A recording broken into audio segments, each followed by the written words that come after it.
Recording in progress. Welcome to the Bravo Rundown, where we discuss all the hot topics happening every week on Bravo and the shows that are happening, and we're consuming the podcast.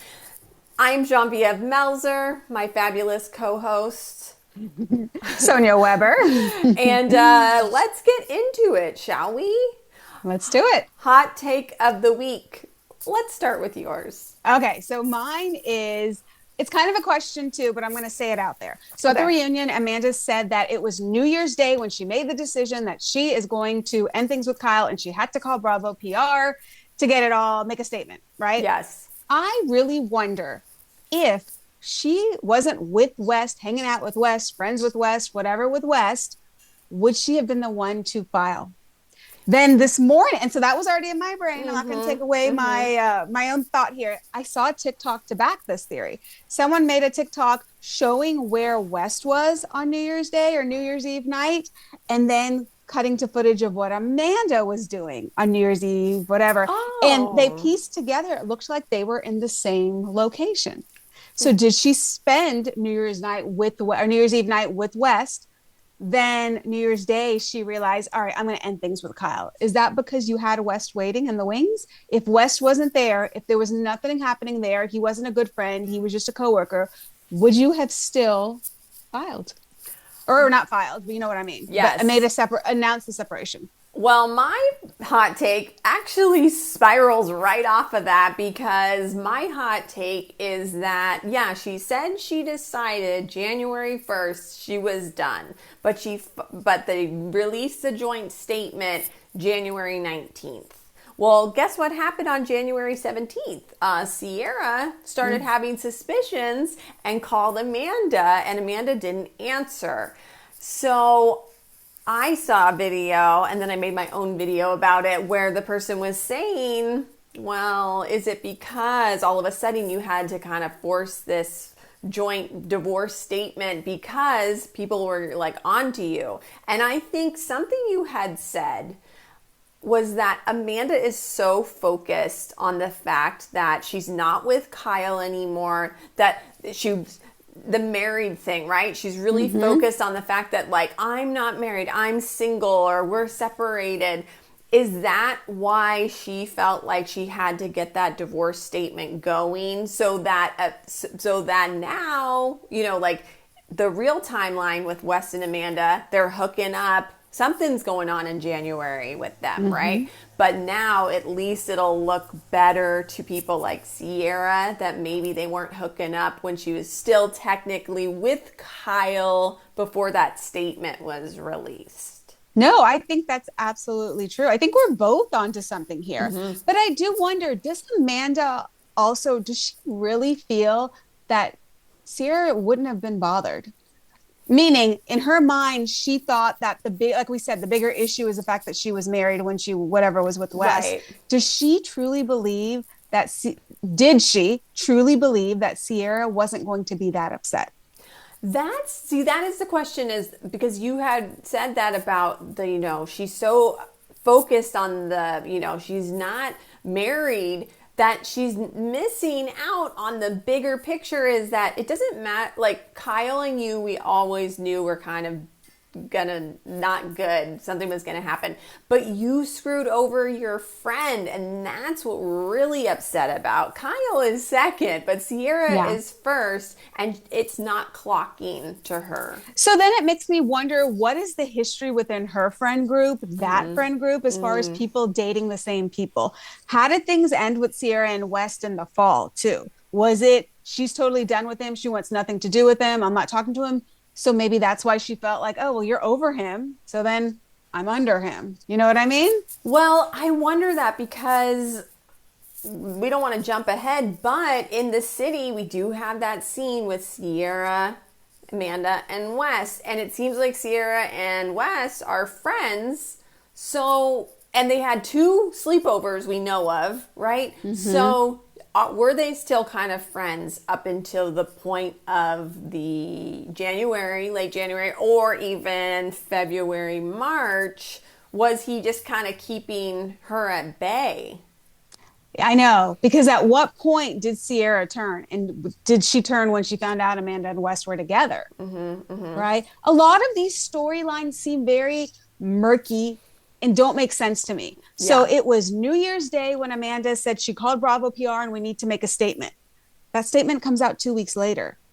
You Yeah. asked Bravo for help with this statement, but then Kyle said they went to his mom because she was an English teacher to help write the statement. What's the Right. story there? And why do we have to wait those 18 days, 19 days from the day that you decided I don't want to be with Kyle to the day you posted? And that day you're like, no, we have to. Yeah, But but it was before he two can weeks even later. share it with his mom. I wonder if it was New Year's Day that she contacted Bravo because she needed a track record. She needed a receipt to prove, oh, if I'm caught with West or I'm caught with another guy, I need solid proof that this is the day so that Kyle can't argue and claim that that wasn't actually the day. Ooh, now you sparked something in my brain. Like, what if somebody kind of caught them? Or what, you know what I mean? What if they did? That was when the video was taken, alleged video of, or something that may have been taken of them that they speak about in the leaked audio. Maybe they saw someone filming them. And that's why. Very true. But it seems like Kyle tends to get into this murkiness too. Like, I'm going to move forward to In the City real quick. Actually, it's Summer House. Sierra told Amanda and West, or recommended or suggested Amanda and Kyle, maybe you two should separate and you should live separately for a while. Tells Amanda first. Amanda is like, I don't think Kyle would go for it. Sierra tells Kyle, did you tell Amanda? Oh, she's into it. Then we're on episode 1 of In the City. Amanda and Lindsay are in the grocery store shopping, and Amanda tells Lindsay, Kyle mentioned I should maybe move out for a while and do a possible separation. End of the episode. She's at anniversary dinner with Kyle, telling Kyle, I'm going to move out and this is my decision. Who's taking ownership of this decision to move out? That's a great question. And I don't even know if has Amanda ever made a decision like this in her life before this? I almost think, and this might be completely off base, but I had a thought. Was Wes like, are you going to break up with him? Like, even though he doesn't want commitment, he doesn't want you with someone else. He can be with other people, but I just feel like she's probably complaining to him for at least 6 to 9 months. Kyle this, Kyle, maybe even their whole relationship. She's always complained about Kyle to him. And then I feel like maybe he was getting antsy. Like, are you ever going to leave him? Because she does seem like In the City, it's like, boom. It does. Right? It does. And then she goes from looking from a month to month to a year long, and she's got that awkward smile when she's telling him like she's excited about this, that she's moving out. It really just makes no sense. Yeah. Unless she has someone waiting for her, then it makes a lot of sense, right? Yeah. And I'd like to know the history before Kyle. Was she with someone all the way up to when she met Kyle? Yeah, let's hear about her high school boyfriend or her college boyfriend or whatever, you know. I mean, we don't really know that much about her. We don't, other than she was with Kyle and Katie DeLuca is her friend. We know about Katie DeLuca. And let me say, I've made 2 videos now about Katie DeLuca, one yesterday and one today. Katie DeLuca made a video using the reunion sound. Well, her friend did it of her. And they were like, who's your friend? Katie DeLuca. And Katie DeLuca's in it, and she like drinks a beer or whatever.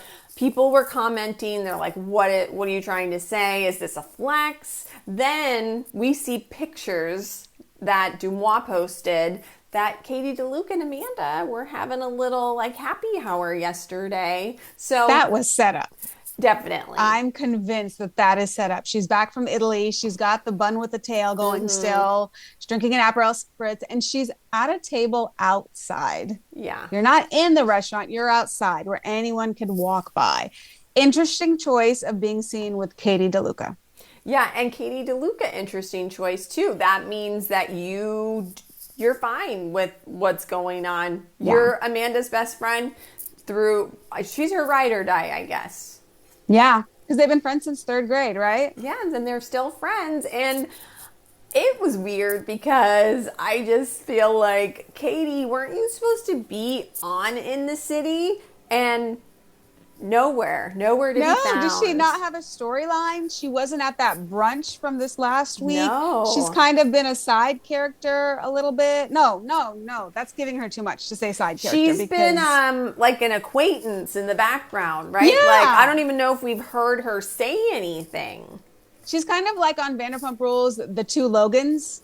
The one Logan that Yes. everyone said James hooked up with, he actually had a bigger role than Oh Katie yeah, DeLuca. The other Logan, the blonde Logan that worked at Tom Tom, was a bartender who's actually still good friends with Ariana, yeah. right? Yeah. He is what Katie DeLuca is, Yeah, just right? a little name tag and in the background. I mean, didn't they promote her? Did she do promo? Did she do a She's promo shoot? She's in it. in the city like picture. Yeah, she's there cuz I remember like I didn't really like her outfit. I was like, "What did they put her in?" She But dresses like Amanda. I went to her Instagram page and I was oh, looking at her style. It's very much like Amanda's. Just however you want to yeah. describe it. And I know that it's different with West. I don't know that it is different with West, to be honest, because I was watching an old episode and it's always kind of like, what are you wearing? And the juxtaposition to her style to Kyle's preppy style, it's Yes. just such an odd pairing. It's it's very strange. What did you think of West giving Amanda advice at the end of the Oh, reunion? in the break Don't room. be snippy. Oh, was that the okay? Remind me because I started rewatching the Peacock version last night and I didn't get through. He said it on the break when he told her you can cry Yeah, at the on end the of the stage. episode, Okay. he's like giving her pointers, and he's like, "I can see that Sierra really triggers you," and she's like, I am triggered," which Amanda, you have no reason to be triggered. Everyone else is triggered by you. So let's remember that. But he says, yeah, if you want to cry, if you want to cry on stage, cry on stage. And then he says, don't be snippy. And it's like, Amanda doesn't know how to not be snippy. No, she doesn't. Well, triggered by Sierra, it's more that I'm having an emotional response to the fact that she's holding me accountable for what I've done, as Right. opposed to her allowing me to play the victim as I always do. She doesn't know how to voice that. She doesn't see that in herself. So to her, she's trigger. So everything about her makes me upset. Well, why does it make you upset? What about her, Sierra, specifically, is it that's upsetting to you? Yeah, that she is holding you accountable for your actions. And it's just interesting because West can barely string two words together, but he's telling Amanda, act like this. And she's like, "Oh, I'm not doing good." It's like, "No, you're doing terribly." And if he was a real man, he would have said, "You are doing bad. You need to like check yourself," right? Yeah. But instead he's like, don't be snippy. Because he's a people pleaser. Yeah. They both are alike in that way. Amanda does not know how to accept criticism. Anything, even if it's in a positive way, just something to help you. Because if you watch old episodes, she will immediately melt down and start crying when she's told something that's not positive. Oh, which that just reminded me. Remember that scene? It is memorable because everyone was like, these girls would never go to Old Navy. The scene where Sierra, Paige, and Amanda Yeah. go to Old Navy.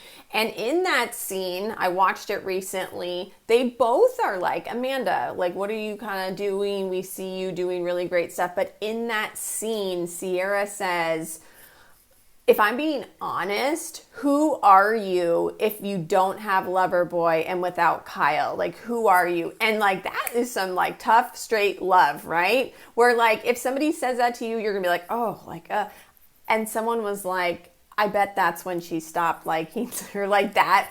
I bet that comment really upset her.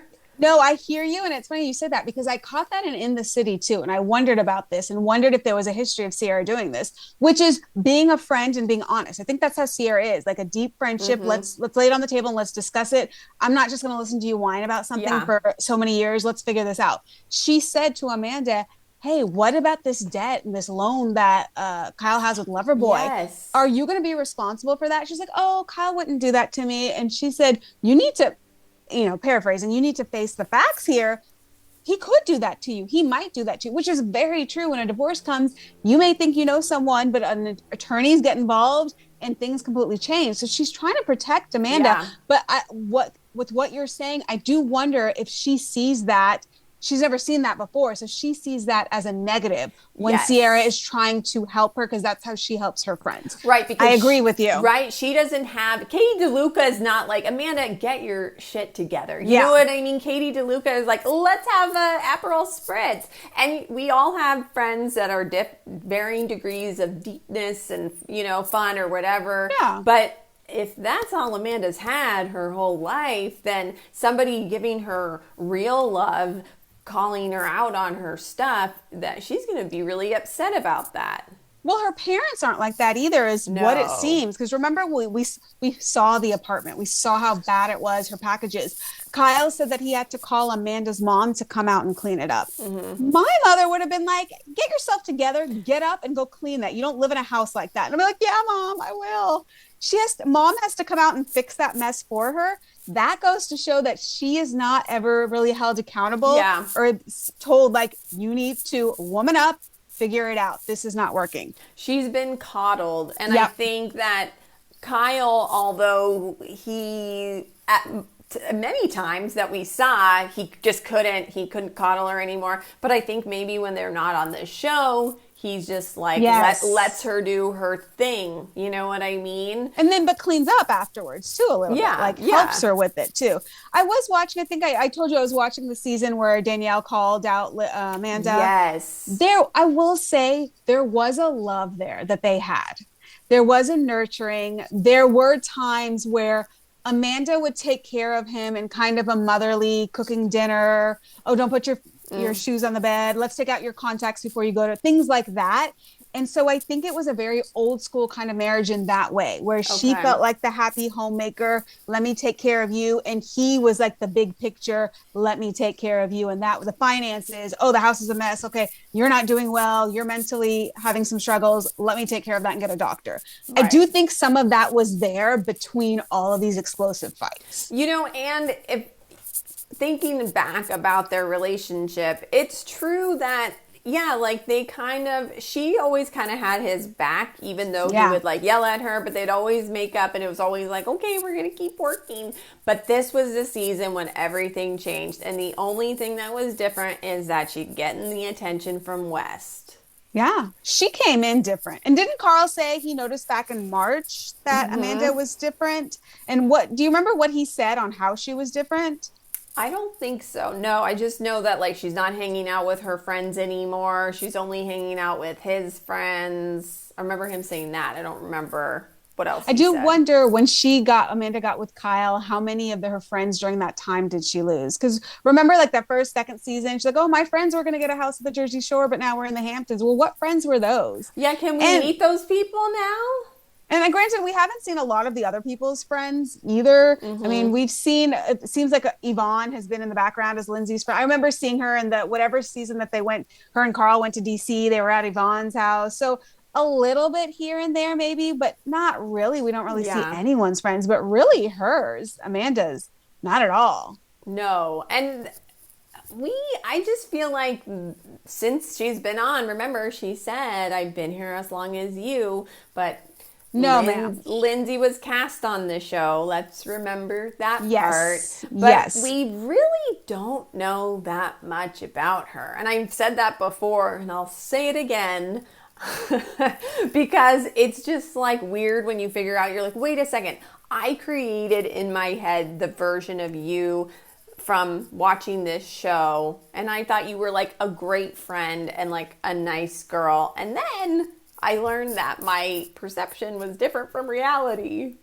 Oh, yeah. Right? Very different. But again, even after watching this second episode of the reunion, I can't get over that Amanda just seems like a completely different person. Yes. And every time I see her in the city and the confessionals get later and later and later, I'm like, I don't know who this person is at all. But even the difference between her and her confessionals, there's a gloating, there's a entitled sense of self that I'm seeing. In the reunion, it is just anger. I don't know what else would you say? Yeah, like I was trying to think of what I'm like. She's just so smug. She's so smug, and she's so like, God, like losers. Like they How cannot, can you come at me? You know? Yes, they can. There is no way she can hear her wrongdoing at all. In her mind, I did my apology. No. Let's move on. I'm here Even to prove. like, yeah, like if you're a good like I wouldn't say West is a good actor at all, but I would say I don't think he really cares. He cares that people are that don't like him, right? He cares about his image. So I think he's willing to do whatever he needs to do to make his image better, but really in his mind, he doesn't care. So he's just kind of playing a role, right? But she can't even do that. Like, she won't even allow herself to be like she's like, she can't even be like, I'm sorry, even if that was completely fake. You know what I mean? She can't she can't fake it. She's just like set in her ways. She was so excited when Andy brought up the Carl's a Mess commercial with Lindsay because she was ready to say how that wasn't okay. Because I know when Andy brought it up, they panned to her and her mouth began to open to say something. Oh. And then Andy said, you know, how do you guys feel about that they did the commercial? And then it was kind of like, well, now that you asked me, Andy, I'm like, you were about to say that before he asked you that specific question. That was planned. That was planned, I feel. And you know what? I never saw the full commercial because I didn't care. But she did a commercial. It was Buffalo Wild Wings, our favorite here on the pod. And it was her being like, a lot of things have changed recently.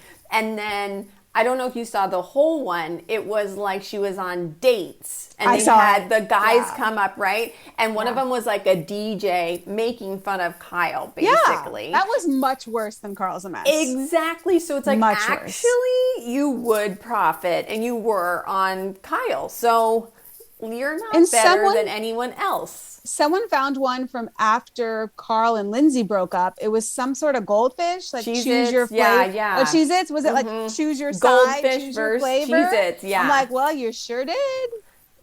And that commercial was poking fun at Carl. Like that commercial hadn't really. No, it wasn't about you. It wasn't about you at all. Exactly. And a scandal. I wish Lindsay had come a little harder in response. She was shocked. She was her shocked. mouth opened. Yeah. So maybe part 3 she will. She might come back. The moment of my mouth dropping of the reunion was when we saw our girl Meija on that phone on the FaceTime that Sierra called. I was so excited. I felt like I was watching a movie and it was like the plot twist and I was like, oh, no way. Now, she has handled this amazingly. Of all the people in the scandal, I mean, you had people out of all the woodwork, podcast up the wazoo of someone who was a busboy at a bar where they once went to. He was on a bunch of podcasts. Peter started his own. So the fact that she is a big piece in this scandal, people don't know it, but they were together for what, like a year and a half, 2 years? And she was under the impression that they were exclusive. He was calling her his girlfriend. I mean, look at the Brandy and Eddie Cibrian and Sheena came out of the woodworks and doing interviews back then that she was the one that was whatever. But the fact that she has stayed quiet and she has a business too, what a way that she could have profited out of her business. But I've gone and followed her business page. She'll even say, I'm having a rough day, but now is not the time for me to go over it. I hope she gets compensated somehow by this. Me too. I really hope so because I followed her business too. And I think I followed her recently and her business still has like under 1,000 followers. I'm like, let's follow. It's called Snarl Studios. Follow it. It's Snarl Studios. Yeah. What if they bring her onto Summer House next season? I would be fine with that. That would be amazing. I feel like that's what they should do. She's a beautiful woman too. She's got a business to push. I think where did they say she lives? Pennsylvania, something? I thought Montana, wherever it is, like on the West Coast. They met. She went to Montana State or something. Yes, they went. That's why they call her Montana girl. Yes, but then I felt like I recently read that she's somewhere on the East Coast. I could be feel wrong. like I heard she lives in Chicago, but I don't know if that's Oh, I right. did not hear I don't Chicago. know if that's Okay. right. Okay. That could be But incorrect. not, we know she's not in New York City. We know we know that for But sure. she did say that she was at his place on weekends while they were filming this season of Summer Yeah. House. And the night that he wore the Snarl Studios tie to Watch What Happens Live, when Wes claimed there was nothing happening with Amanda, she stayed at his house that night. Yes, March 24th. And Amanda when looks so bad. she looks so bad. And remember, she says when it's first brought up, it will be brought up again, right, in part 3. But it's brought up in part 1. And she said, we had a conversation about that, about her. But the thing is, Wes is going to say whatever he can to all of these women to get what he wants from them. So I'm sure he downplayed it to Amanda. No, like we just hang out. It's like actually not serious. Whatever he said, total lies. And even maybe he was honest. Maybe he was like, yeah, you know, she's been the one that I've been hanging out with, but I really want to be with you. I think if he said something like that, Amanda wouldn't care. Yeah. Did you see what Amanda retweeted or reposted on TikTok? The words to an Alex Warren song? No. I have to find that. Okay. What is his famous song? Is it Alex Warren, Best Friends? No, is it Somber? Oh, well, I know she likes to use that somber song that's back to being friends. Yes, that's the exact one. I think I took a screenshot. Yeah, that's somber. And that's another thing. I don't have it. Though I sent you a video recently about how, yes, you two have been breadcrumbing everyone in plain sight. All of the song choices that they are choosing on Instagram, all of the pictures, like the name cards Wes sent Amanda, like all of the stuff you two are doing, and you go back and look at it all, you guys have, your timeline is BS. Your timeline is BS. I did 2 polls, one on Threads, one on YouTube, of like, what do you believe the timeline? On YouTube, I said like, Wes and Amanda started hooking up summer, season 10, right? What we watched before summer, or February, March 2026, like they said. Yeah. Well, that one, what they said, 5% of people believe that. Before summer, 42%. Whoa. Yeah, and during summer, 53%. Whoa. And that was 133 votes. Whoa. Okay, so that's a good sample size. And then the Threads one, it's not as many votes. It's only 17, but Still strong. 6% for February, March 2026, what they say it was. Before summer 2025, 65%. Wow. And then summer, like the season we watched, 29%. So it seems like people either think they were hooking up during Summer House season 10 or before that, and, you know, continuing it on into the season. You know what I've been wondering, not to fully shift, but the Jesse Solomon and how emotional he is. So, I mean, he just looks so tearful. Is it the questioning of the friendship with West? Or, so Amanda specifically asked by Andy about the touching and the flirtation, right? And she says it's just weird. It is. We're all kind of flirty and touching. It's how we are. And then I just started thinking about Jesse, and remember how he would always do those posts on Amanda's page? Yes. Like, is there some connection? So he would always make all these really flirty comments under her posts, and it was weird. And when he was with Lexi's like, you got to stop that. We're in a relationship right now. And I just wondered, like, is there some guilt that Jesse's feeling in any way through all of this? I'm not saying anything happened with him and Amanda, but is he seeing how things with Wes probably started out like their weird flirty that they do in the house, and it ended up to more? Because I'm just trying to make sense. Like the whole time he just looks sad and like he's crying. And I can't imagine it's only, I lost my friend. I don't know my friend.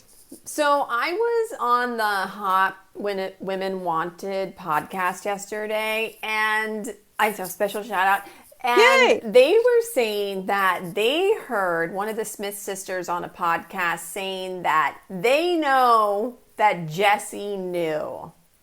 Oh. And so So yeah, that's where like, the guilt is coming from. yes, and like maybe they were saying maybe he didn't, or like maybe they were like, no, please don't say anything, or maybe he didn't know, but it was like he did know. Like, Didn't he say when he was on Watch What Happens Live after the scandal had happened that I can't remember everything he said, but that he had suspicions, and yeah, that who did he yeah. go to? Sierra, Lindsay, who did he go I to? think he went to everyone. Yeah, I do think Okay. he had suspicions, but they were just saying like, yeah, we think he like figured it out, but he Yeah, just but didn't get confirmation from right, anyone. right, exactly. But I think maybe that's why he feels extra emotional. But what would he have done? Like, I don't fault him in any way if he figured it out on his own and he got denial No, and nobody not at believed all. him. Yeah. It's just he's so emotional, like just I tears know, through the I whole know. thing. And like Kyle's emotional, like even listening to Ben talk about how he hugged his father for the first time. I saw Kyle took like a deep, like, you know, when you're like the sobs are going to come hard, he took deep breath from that part, which he was just in an emotional place, understandably for him. Yeah. Because he kept saying what I'm thinking, and that's not even my partner. Like, this is just so weird. Like, I can't believe what I'm seeing. Because that's how I feel looking at Amanda the whole time. Like, who Yeah. are you? Yes. Who is this person? I want more from Kyle in part 3. I know Yeah. that he is giving Amanda a pass because of her mental health and because he knows her, but I want him to really, like, I know he's going to clock in a little bit on Wes, but I'm like, I wish I could be there because I have so much to say about Did you this. see him? I saw a preview for the 3rd episode, and they show that him and Amanda hugging. Oh. Not like a big embrace. It's like they both have their hands around each other, and he sings. I can't remember what it was, and I saw it like maybe watching on Peacock or watching TV. I saw the commercial. Oh, okay. I didn't see it on social media. Oh, no, I haven't. It might have been seen live it. Bravo or something. I mean, he's really there for her. He is, and that another part that I don't understand, and maybe I'm never going to understand. That's Yeah. just who he is. Yeah. They shared something that we never saw. Who knows what they've experienced together? They came through the show together, right? Like Yeah. they came from children, 10 years ago to now. So I guess that's something I'm just never going to understand why he can't. Like, he almost got up to go get her, and Andy said, no, she's coming. And did you notice when she walked out of the room ready to go back, everyone's on stage. I don't know if there was a mirror right in front of her, but she just kind of stopped for a second. Oh, she needs to look in the mirror when I don't know. I assumed it was a mirror. making everyone wait for her. Like, That was a power move. That is not fair. You're not allowed to do that. Should we talk about how in the city, the confessional with Amanda and it was so short, but they had to acknowledge it. Yeah. They had to acknowledge it in present day. They could not keep that as something that happened in the past, yet on the reunion, we're discussing the fact that she's with Wes now. I thought that was a great move that they did that. They didn't share too much of what Amanda said, though. No, and it was weird.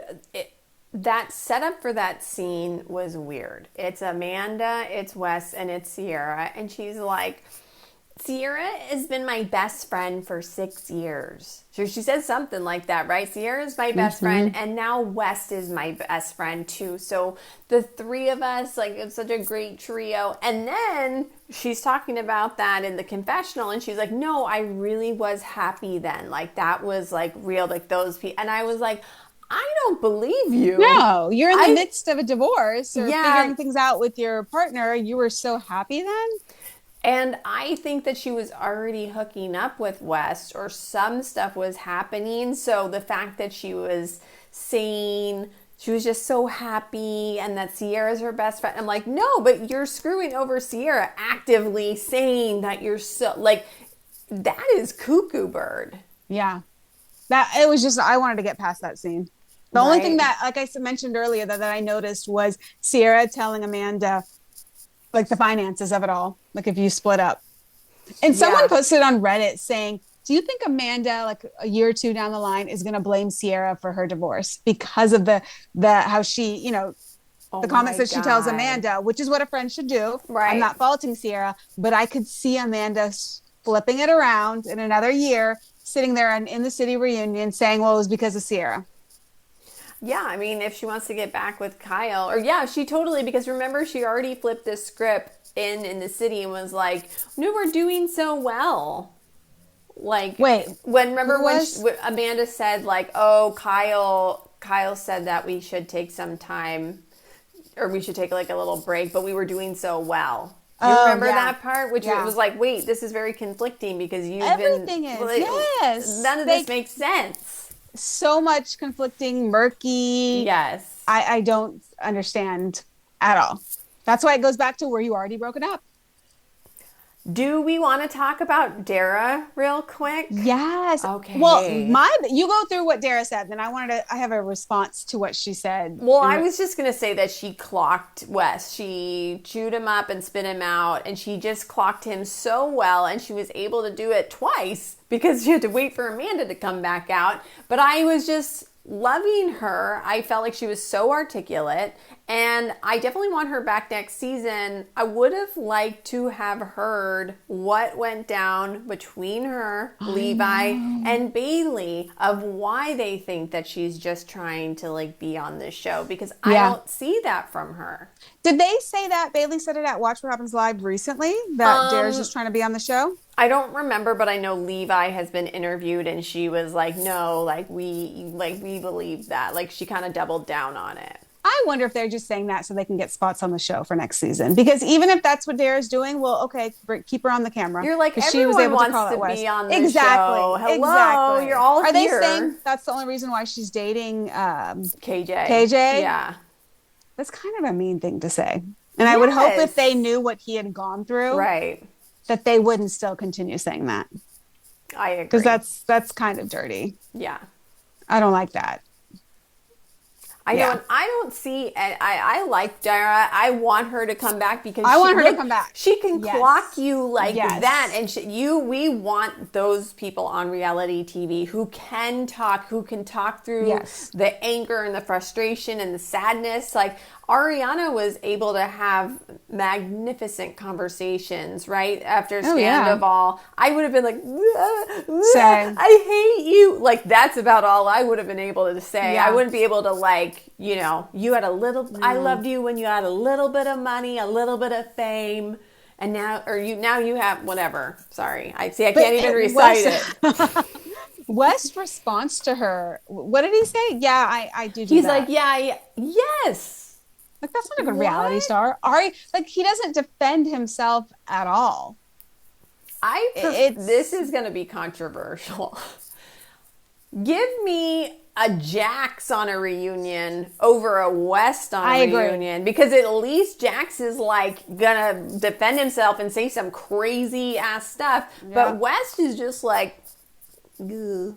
Like, it's so slimy. Like, are you entitled to that you've gotten away with everything forever, that being called out on it instead of reacting like she does and come off angry, you're such a people pleaser that you're upset that people don't like you? Yes. Because all you ever do is please people and, bring them into, whatever.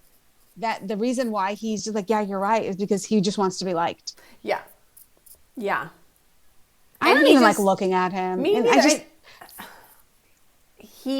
I think he's like, if I just say yes and apologize, this will end faster. Yes. Right? And if I put up a fight, it's just going to cause more. So I'll just be like, yeah, okay. And the thing is, whatever he has taken before the reunion, because there's been a lot of speculation about that they're both kind of on stuff. And not just beta blockers, but like maybe right? Like not beta blocker, but like we a wouldn't Xanax. Notice. No, the beta blocker right? only makes your heart stop beating. It doesn't make you. It doesn't impact your brain.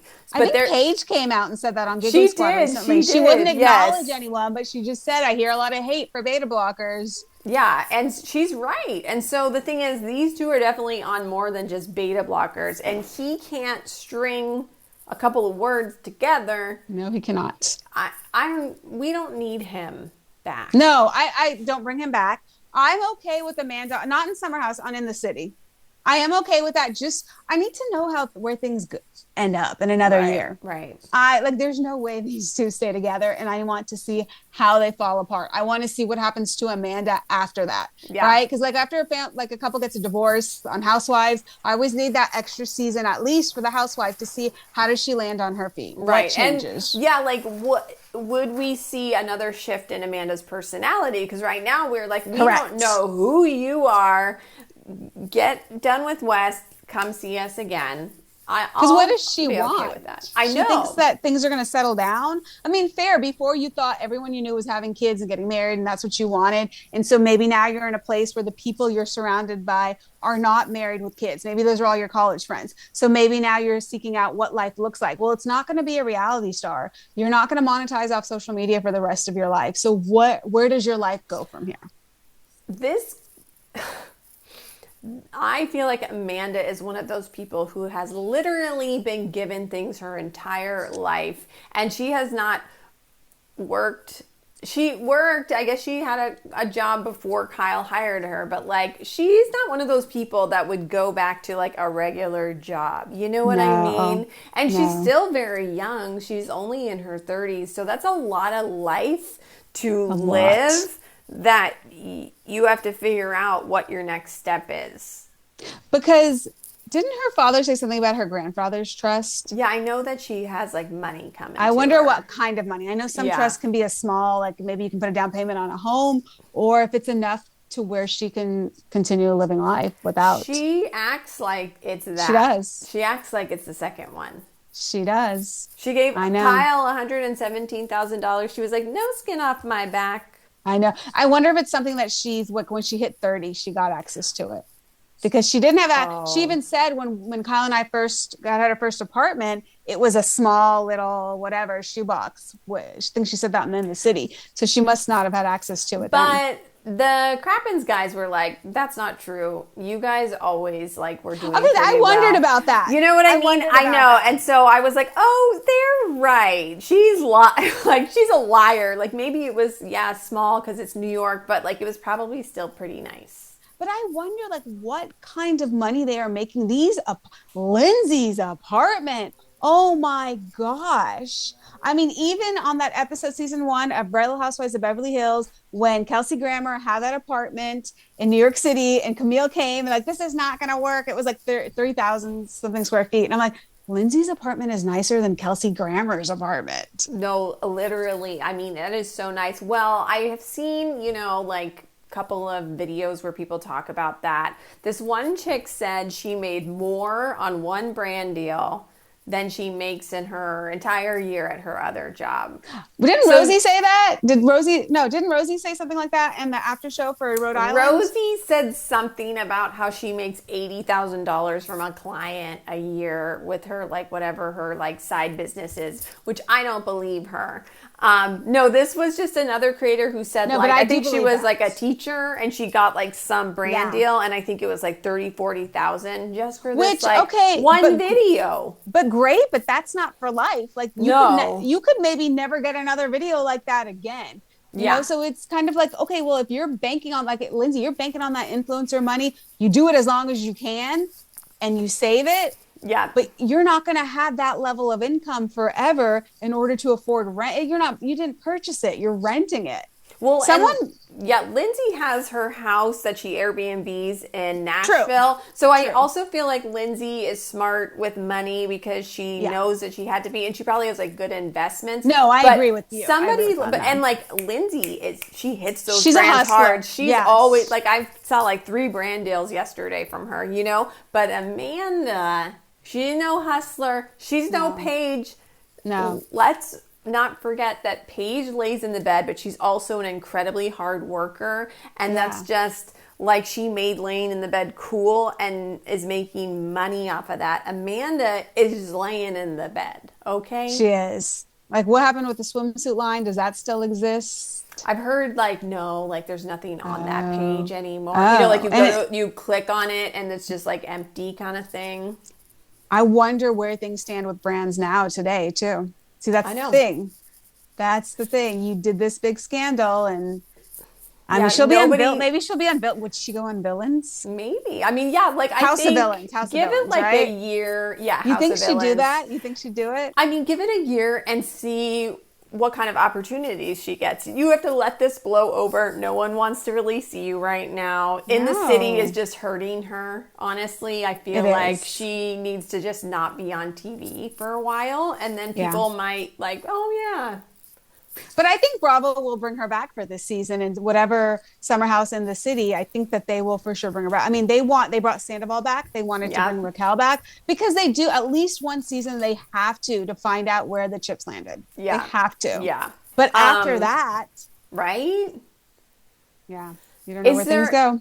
anything else you want to discuss about In the City or Summer House before we move on to Rhode Island? No, we had so much to say. I know we really talked a lot about that, but we needed to. Okay, I have That was a fight. I That was have fight. yes, and I have a hot take. It's my Oh, own, yeah. or not a hot take, but if you are watching Rhode Island, but you're not listening to Dolores on Two T's, you're missing a whole other You puzzle are. piece because Dolores is giving these little nuggets, right? And Dolores said that Liz felt like she was set up by Alicia and Joellen, and Joellen kept going after Liz when she should have just let her be. Yes, but that's what she did with Rula too. Yeah. She kept going after Rula when she should have read the room and just let it be. Just because they're not saying, stop, I don't want to discuss this anymore, give me some space. You need to be able to read your surroundings. Yeah. And also Joellen saying she's best friends with Liz. Teddy was It's like, weird. Are you she's like, is Joellen and Liz best friends? And Dolores was like, no. So Alicia and Liz grew up together. Yeah. I think Joellen knew of Liz. But let's acknowledge the age differences here. Liz said that Liz's sister was best friends with Alicia's mother. Alicia is about 45, I think. Joellen, Liz I is would like guess 50s. late 50s. Like if Oh, if you her think so? sister I is think not she's mid-ish, maybe Okay. 50s. I guess we could Google this while we're talking. yeah. And then what? Joellen's in her 30s? Well, and that's the thing. So Joellen's like, Liz is my best friend. I called her when my grandpa died. You just met her on this show, which they made it seem like this was actually a friend group. But it wasn't. It really wasn't. Yes, No. Alicia and Liz grew up together, but I think that was the extent of it. Oh, and they are friends with Rula. I think they all know of each They other. know of each other, but So we're Liz not is best 56. friends. Let's Oh. look. Liz is 56. Okay. Alicia, what's Alicia's last name? I think she's 41, Lori. remember? Because I remember when you said Oh, that. 41. I thought Yeah. 45. Okay, Alicia, 42. Okay. So piecing this together, but then Ellen's husband was aware of when Alicia was homeless. Yes. And Alicia remembers when Joellen was sent away. Okay, So so I think they within the know each community, other. they know of each other, but they are not like, I don't believe that Joellen's first person she called when her grandfather passed away was Liz, because I was looking up Joellen to Barry age. Because they have like a 20-year age difference. Maybe she called her because they're getting close on the show, but to say that she's your best friend makes it seem like 38. to me, yeah, that I'm watching this show that y'all have been like real good friends, and now I'm finding out that that's all a lie. But And it doesn't even feel it. Well, Like, no, you don't and even get a chemistry it's- that they are. No, and it was weird. And then in the previews for next week's episode, Joellen's like, it's just, I'm really sad. You know, she was my best friend. Da, da, da. I'm like, what are you talking about? Not to jump on any kind of bandwagon or toot my own horn, but I have to say from episode 1, Joellen rubbed me the wrong way. Really? I felt I didn't, she was getting all this love, and I'm like, she's the perfect housewife. I'm like, she's perfect because she's like a gnat.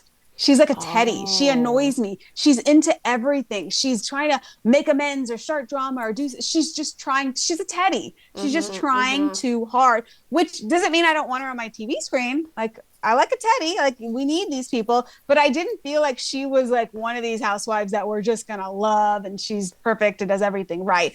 I got a little bit ickiness from her. Ooh, that's very interesting. I was late to that party because I was like, "Oh, she's great," blah blah. And then now everyone says Liz is crazy. I can see where she's crazy. coming from. I don't know. I think I'm a Liz apologist. And so now just seeing them go at each other, I was like, wait, I can see why Liz is annoyed because Joellen is a banana peel. She's playing both sides of the fence, and they did flashbacks of that so we could see that. So I can see Liz's side. I know most people are on Team Joellen, which is fine. I'm fine being over here by myself. I'm with you over there. But I was surprised when Joellen like spoke up to Liz. I was kind of surprised. I'm like, aren't you scared? Like, what are you doing? What are you doing? Like, stop. Like, she's gonna hit you. I know. I mean, not really, but maybe she's going to do a little Sheree Kim Zolciak wig tug there like she did. I know. And then people were also, they talked about that on 2Ts, and Dolores was like, she did not pull her hair. And Teddy was like, are you sure? It looked like she pulled her hair. I was like, she did not pull her hair. And she pushed her chair away. She did. You know what? I'm fine with that stuff. But I guess people online were like really upset about that. She didn't put hands on her, okay? She just... It was a Sheree. I was adjusting her wig. Is that what Sheree said? Oh, She's yeah. adjusting Kim's wig, that's all. Well, Kim needed it to be adjusted. But, okay, I will give Rosie credit. We're not the biggest Rosie fans over here. She's a little annoying, but she was not bothered that they were ruining her husband's performance. On any other housewife show, we would have 5 more episodes of Rosie being mad. Like, how could you do that at my husband's performance? No. She was like, I'm just glad it wasn't me. And she's just singing along with that friend Monica, Monica, I think was her name, trying to get a spot on next season. Monique, sorry. Trying to get a spot on next season's Rhode Island, which bring her along. She's best friends with Rosie and Alicia. That could be a uniting person to help bring Rosie into the group. Yeah, we definitely want her. And she's like married to like an ex-NFL player, which that's she always like, good. She looked like she could go toe-to-toe with Liz. Right. Yes. And then, well, okay, with Rosie, was she happy that was happening because she knew they would keep it in the show? Oh, Genevieve, yes, there you go. She's like, keep going, tug that hair some more. Yeah, she's like, go ahead, this is going to make it. Or, this is really shady, was she happy that they were, being loud and fighting because she didn't really want to listen to it because it wasn't that good? When Ashley was getting all into When the Saints Go Marching On, I'm like, is that a normal? Are we doing this for the cameras? Have we had something to drink? That is not a song I'm jamming out to. I was like, that's the song he's going to play right now? Well, remember Teddy said, like, how do you get the rights to, like, you can't get the rights to play the song. So maybe that's another reason why they showed that song. That's like an old any song. Excuse. Yeah. If I can get out and have a drink and listen to live music, I'll listen to Saints Go Marching On. Yes, I would go to that for free. Definitely. And then Alicia like crying the whole when Ashley sat down and she could just feel the tension. It's like, what? It happened to me once. Like, it was a bridal party. It was. I got there later and everyone's getting their makeup done. I'm like, what's happening in here? I could just feel the tension. Nobody was talking. Nothing. And the maid of honor was like, oh, it's fine. I'm like, what happened? What had happened? I'll tell you off camera. Okay. Oh, some really juicy stuff. Do you think that Ashley has earned her stripes to be on this show? Yes. I didn't even have to finish it. I think it's important that we have and I wouldn't have said this before. I think it's important that we have someone on the outside that's looking in. But we don't need her to be too normal because then there's no reason to be there, right? It's like Bethany's season 1 of Roni. She was an outsider to the group and we were watching her navigate her way through the circle. At the time, we thought she was the voice of reason. She is not. She's like the center of that circle she was trying to break into, right? Yeah. Ashley's just kind of kooky. She doesn't know what's quite happening. She's going to loudly, is everything okay? Like, I am enjoying her. Yes, no, me too. And I like that she kind of like lost her cool when they were at the coffee shop. But then like, I like, that she's like, whoa, what happened here? And yeah, she's just a little kooky. The Bachelor contestants, they cry a lot because we got her and then we got is her name Wendy? Whitney on In the City. Yes, and she's crying a lot too. And I'm I like, like okay. Ashley better. Me too. I like Ashley better. Me though. too. Yeah, she's just that kooky personality is so good for TV. It really is. It works. I like Ashley. Can we discuss Atlanta? Yeah. I feel like Okay, because I am an Angela stan. I am a Fangela. I just love her. It's like, I don't care who she's fighting with. I'm taking her side. And so her and Shamia kind of going at it this last, at the Can you explain to me episode. Where is their beef from? I think that, like, last season they kind of got into it. Like, they just, I feel like... Are they strong personalities and they don't necessarily back down? Yeah, and I think that, like, when they met each other last season, like, they didn't really mix very well right at the beginning. Okay. And they had great shade back and forth at each other. So it was like, okay. But then it did seem like they were like, okay, let's work on our friendship, but let's be friends because...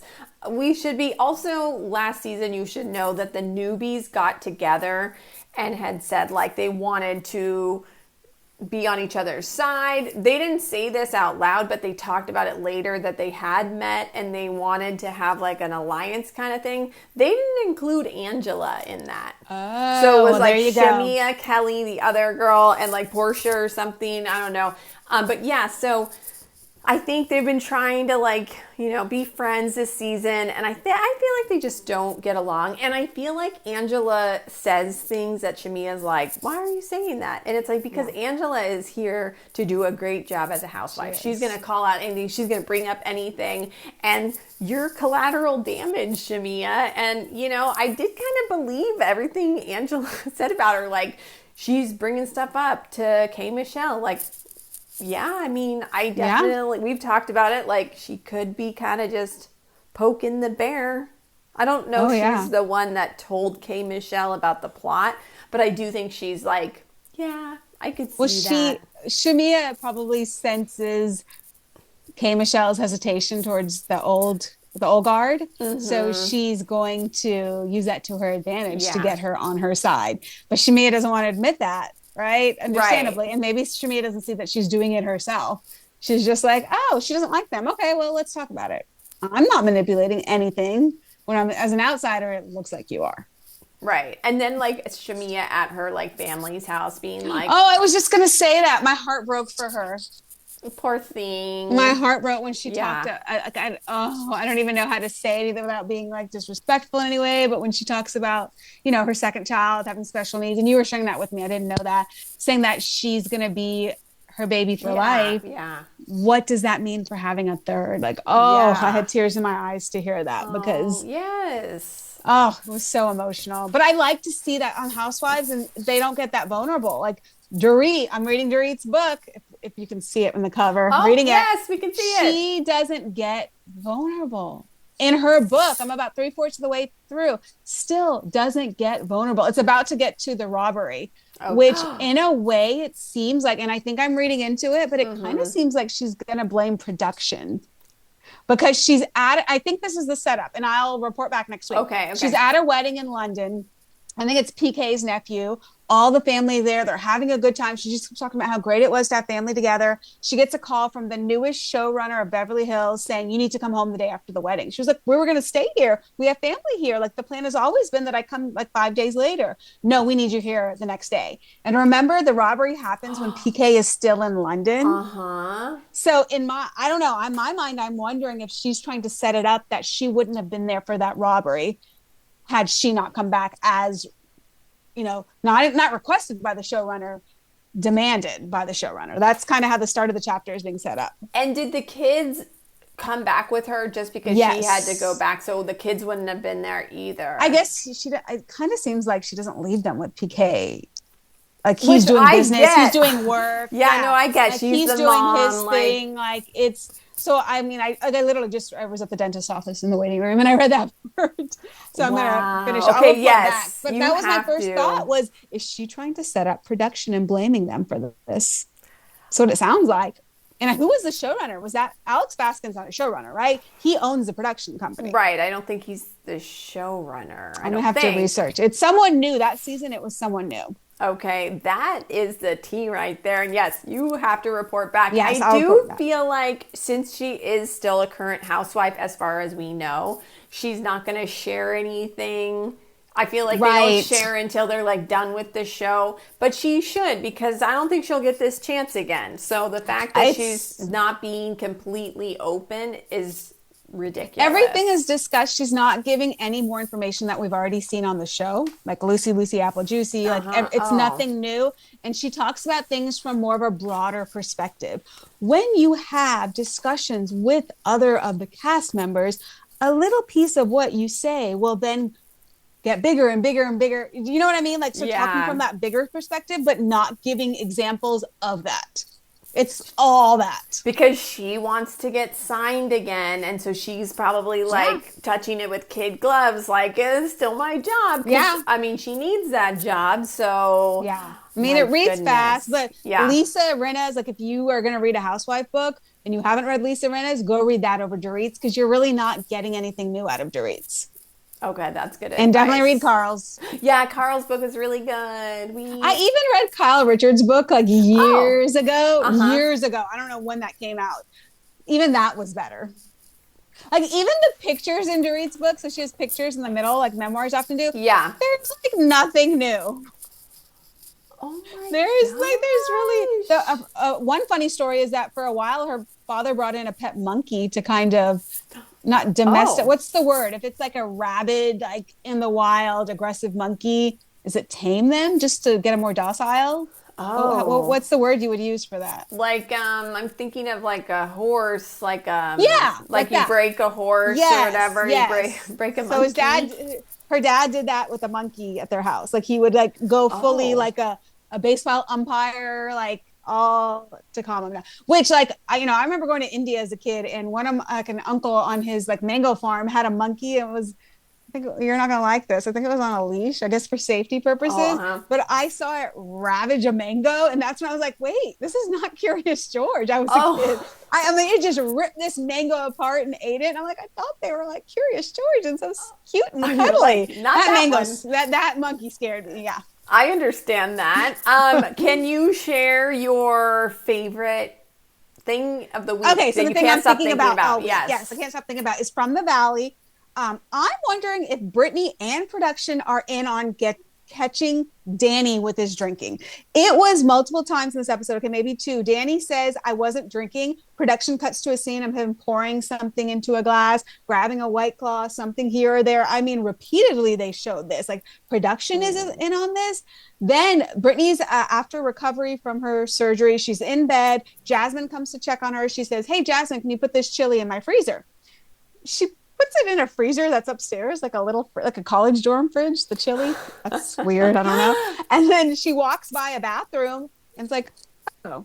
She's like, Brittany, there's an empty White Claw in your bathroom. She's like, I wonder how that's there. Nobody uses that bathroom. But Danny and Nia were up in that bathroom 2 weeks ago when I had that party, and that must be Danny's White Claw. I'm like, cut to production showing Danny walking by with that same pink colored White Claw in his hand.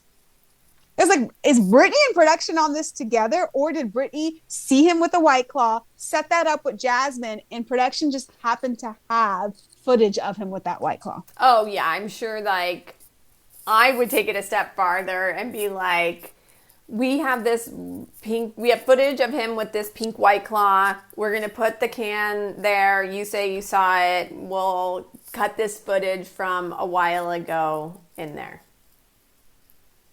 Just a phone call came through. Sorry. That's okay. No, you're fine. Oh, I know. So it's interesting, but how much is production really getting involved in this? Or is it just Brittany set it up fully on herself, and then production's like, oh yeah, we have proof of that little setup it was just obviously set up 2 weeks ago. Yeah, you didn't clean that bathroom from 2 weeks ago? Brittany's sneaky, okay? I know people think that, I think Jax was like loud and scary, so we didn't see what Brittany was doing, but she knows how to do storyline. There was a part in the beginning, it's Jesse, Danny, and Schwartz. They're having dinner, and Jesse was telling Danny, You know who was really gunning for you, Danny? It was Jax. And you know who else was involved with gunning for you? Brittany. And Schwartz doesn't say anything. And Jesse says, Schwartz, don't get involved. And then it cuts to Schwartz in a confessional saying, Brittany doesn't have a mean bone in her body. But what I think it is when Jax is going after other people, he's not going after her. Oh. Which I think both can be true. Yeah, that can be true. But Brittany has also said, like in previous seasons of The Valley, like, I am literally sharing everything. My special needs son, my husband who has abused me, his use. You guys hide everything. And it's clear that Danny has a drinking problem, allegedly. But you hide it all and don't acknowledge it. So I do think that from that standpoint, she is frustrated with him. And her on her own, take Jax out of it, her on her own is frustrated that she shares everything and they get away with not saying anything. So she's wanting to target them that way. Okay. All right. Yeah. But it's getting good. The Valley is getting good. Okay. Well, my favorite moment of the week that I can't stop thinking about is that Meija was on that FaceTime call, because I'm like, yay. And it does seem like maybe in the next episode they call her. I just feel like that because Kyle said that, so they wouldn't have kept it in there if it wasn't going to happen, right? Wait, where did I see this? Was it Andy? Okay, you probably saw this too. Andy says that the reunion is not an I gotcha moment, so we wouldn't surprise West and Amanda with the Meija call in front of them. Oh. I maybe sometimes when I see things on threads is when I don't remember where I saw it, because people will post things. If I see that again, I will tell you. But I remember specifically the words, "We're not going to do an I gotcha." Right. But the thing is, why would Kyle say, well, we can call her? Right? Like, I just feel like they would edit that out if they're not going to do that. That's a good point. But we'll That's see, a good point. I guess. We just have to wait and see. Yeah. And usually we end the podcast with rapid fire questions, but this week we have a little change because Love Island started. And so I'm just going to give you a little recap of what you missed. It's only been 3 episodes so far. The first episode is an hour and 45 minutes, so it feels like 2 episodes. Yeah. Can you explain to me just like really briefly, what is the premise of Love Island? Yes. Well, the premise of the show is that you're looking for love and you're going on this show to find love. And what you're going to do on the show is like make out with a bunch of people and be open to hanging out with you, talking to you, and figure out, but you're in a couple and you have to like do challenges that are basically just making out with other people. How are you grouped? Like, how does your couple chosen? So you pick each other at first, and then you can be stolen away, and there's like lots of so there's a lot of politics of this. There's a lot of stuff that goes down. Yeah, and then there's people that are voted off, and the Islanders will save you. So like you want to be liked by your people, but you also want to be liked by America because they vote to get you off or vote to save you. Is it equal number of people to have a partner? Has a partner to start, yeah. Okay. So like just the first week. So the first episode you have, I think there's 5. I can't really remember right now. I think there's like 5 or 6 people. I think it's 5. 5 girls, 5 guys, and you meet them all. That's mostly the first episode is like you're meeting everyone. And they're whatever. They're new. They're all new. So I don't like them yet, right? The first episode, I'm getting to know everyone. And yeah, so everyone couples up. They kiss. They ask some questions. They couple up first episode. Then the second episode, they brought on 2 bombshells. Or maybe it was What's a bombshell? A bombshell is just somebody who comes on later, basically, who's going to they're not like some gorgeous... So they're supposed to be kind of hot. Yeah. And and the bombshells, there was 2 of them. The girl was really pretty. The guy, whatever, I guess. Like, none of the guys are really, like, that great. But so basically to kind of throw a kink in the alliances that have been made. So, exactly. So people are already coupled up, and then they're like, oh, do you want to explore? And so they, like, go explore, and then come back and, like, recouple up. So there's always, like, a couple of single people. And I guess all I really had to say about it so far was, like, because I don't need to like give specifics, but just that at first, the first 2 episodes, I was like, oh, I don't think this is the same as the last 2 years. Oh, but I think it's just, you have to warm up to the people, because last night's episode, I was like, oh, okay, I like these people now. And they're kind of showing more of their personalities. When at first it's like, I'm like, It's okay. like Big Brother, those first couple Yeah. episodes. I used to do Big Brother, but the commitment just after, it was like me and my husband used to watch together. And then Yeah. my daughter was getting older, like, I want to watch too. And I'm like, maybe not. No, I know. But It yeah, is a it big takes commitment, time. right? And so, Yeah. so now I'm like, okay. And I do like this one couple, Melanie and Sincere, but she has been hurt before, so her guards are up. So they found out some things about each other in last night's episode, and she like found out that he like had cheated or something like that, and that was like really upsetting to her. And so she kind of started pulling back, and they had like a fight at the end of the episode, even though they were like the strongest couple before that. So things are always changing. Okay. And it's starting to get good. So there's another episode tonight that I'll be watching. When is Sierra doing her after? Is that Saturday Saturday. So she'll do her first episode. Yep. There's no way she can film Summer House then. No. She'll do this every Saturday for the next 2 months? Yep. Till mid-July. Unless they bring her in because they start 4th of July. And so maybe she comes in a couple weeks late and she's only pops in a couple weekends. She might. I mean, let her make that money and see Mia and KJ, her friends, or friends. Maybe she will then, actually. I thought for sure there's no way. I guess it depends when dancing rehearsals start.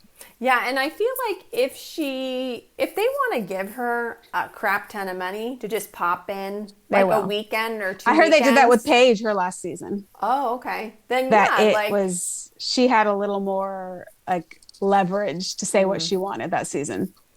Awesome. Well, that's all we have for today. Thank you for being here. We'll be back next week with all of the Summer House tea from Reunion 3 and all of the things that happen between now and then.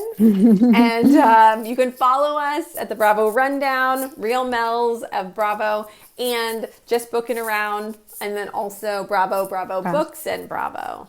That's it. Okay. All right. Bye. Thank you. Bye.